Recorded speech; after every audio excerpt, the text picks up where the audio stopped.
এই বীজগুলি যদি কৌটোর মধ্যে ভরা থাকে তাহলে এগুলি কোনোদিনও বৃক্ষে পরিণত হবে না।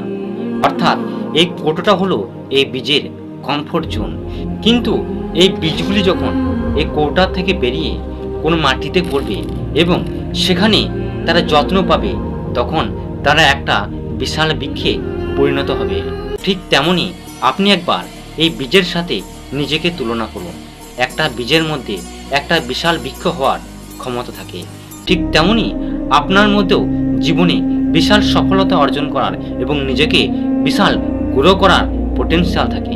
আপনি যদি নিজেকে আপনার কমফোর্ট জোনের মধ্যে আগলে রাখেন, তাহলে আপনি হয়তো আপনার মধ্যে যে বিশাল সফলতা অর্জন করার একটা পোটেনশিয়াল থাকে সেটা আপনি কোনোদিনও অর্জন করতে পারবেন না। তাই নিজেকে এই বীজের মতো কমফোর্ট জোন থেকে বের করে স্ট্রাগল জোনে নিয়ে আসুন এবং জীবনে এক বিশাল সফলতা অর্জন করুন।